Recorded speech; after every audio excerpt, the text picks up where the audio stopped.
Hey everybody, happy Tuesday of October the 10th, day 283, and I'm out here on a beautiful day, and the patch is going out here by St. John's. I hope everybody's doing well and having a good day.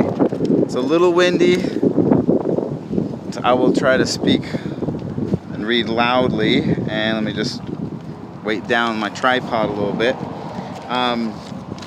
We're going to continue in the book of Luke today, and we're getting close to the final few chapters. So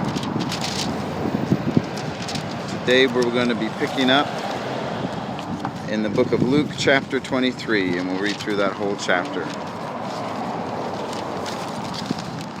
So let's begin, and again, I'll try to speak clearly and loudly, and hopefully the wind and the traffic isn't too bad. But it is Kingman, and it has gotten a little more windy the last few days. So. Okay, Luke chapter 23. Then the whole multitude of them arose and led him to Pilate, and they began to accuse him, saying, "We found this fellow perverting the nation and forbidding to pay taxes to Caesar, saying that he himself is Christ, a king." Then Pilate asked him, saying, "Are you the king of the Jews?" He answered him and said, "It is as you say." So Pilate said to the chief priests and the crowd, "I find no fault in this man." But they were all the more fierce, saying, "He stirs up the people, teaching throughout all Judea, beginning from Galilee to this place." When Pilate heard of Galilee, he asked if the man were a Galilean.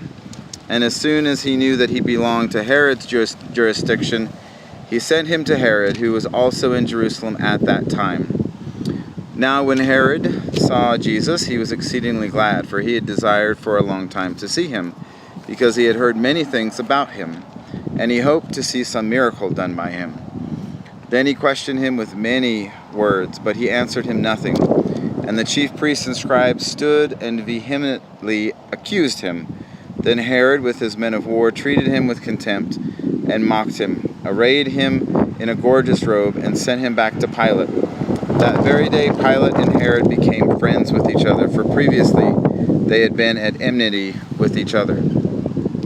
Taking the place of Barabbas. Then Pilate, when he had called together the chief priests, the rulers, and the people, said to them, "You have brought this man to me as one who misleads the people, and indeed, having examined him in your presence, I have found no fault in this man. Concerning those things of which you accuse him, no, neither did Herod. For I sent you back to him, and indeed nothing deserving of death has been done by him. I will therefore chastise him and release him, for it was necessary for him to release one of them at the feast." And they all cried out at once, saying, "Away with this man, and release to us Barabbas, who had been thrown into prison for a certain rebellion made in the city, and for murder." Pilate, therefore, wishing to release Jesus, again called out to them, but they shouted, saying, "Crucify him, crucify him." Then he said to them the third time, "Why? What evil has he done? I have found no reason for death in him. I will therefore chastise him and let him go." But they were insistent, demanding with loud voices that he be crucified. And the voices of these men and of the chief priests prevailed. So Pilate gave sentence that it should be as they requested. And he released to them the one they requested, who for rebellion and murder had been thrown into prison, but he delivered Jesus to their will. Now as they led him away, they laid hold of a certain man, Simon the Cyrenian, who was coming from a country, and on him they laid the cross that he might bear it after Jesus. After a great multitude of the people followed him, and women who were also mourning and lamenting him. But Jesus, turning to them, said, "Daughters of Jerusalem, do not weep for me, but weep for yourselves and your children. For indeed the days are coming in which they will say, Blessed are the barren, wombs that never bore, and breasts which never nursed. Then they will begin to say to the mountains, Fall on us, and to the hills cover us. For if they do these things in the green wood, what will be done in the dry? There were also 2 others, criminals, with him to be put to death. And when they had come to a place called Calvary, there they crucified him, and the criminals, one on the right and one on the left. Then Jesus said, Father, forgive them, for they don't know what they do. They divided his garments and cast lots, and the people stood on, but even the rulers with them sneered, saying, He saved others, let him save himself, if he is the Christ, the chosen of God. The soldiers also mocked him, coming and offering him sour wine, and saying, If you're king of the Jews, save yourself. And an inscription also was written over him in Greek letters, Latin and Hebrew, This is the King of the Jews. Then one of the criminals who were with him blasphemed, saying, If you're the Christ, save yourself and us. But the other answering rebuked him, saying, Do not you even fear God, seeing you are under the same condemnation? And we indeed justly, for we receive the due reward for our deeds.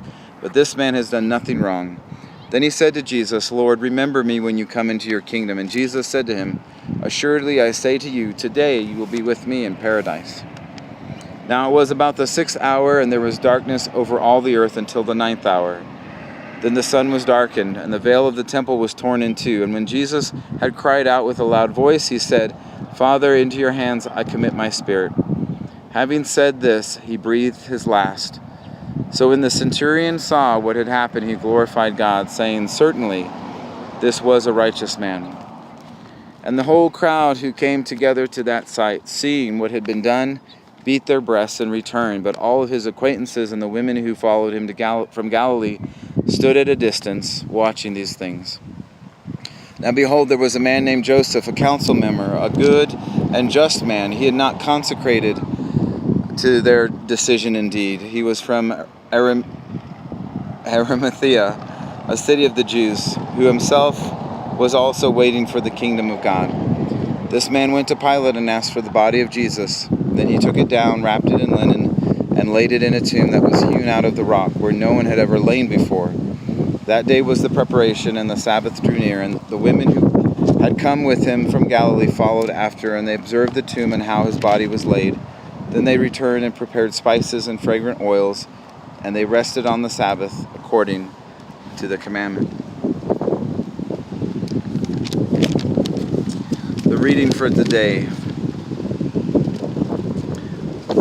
The gospel that opens up by elevating the role of women also emphasizes the role that women played at the end of Jesus' life. Jesus blesses the barren, and Luke tells us women were with him until the end and prepared him for burial. In what ways can we be more honoring of women? It's a good thought for the day. Well, thank you again for joining. I hope the audio was all right. And if you have a chance, share with somebody that the patch is going. I'll try to find some more spots to do the reading from. But just felt like such a beautiful day out here today. So God bless and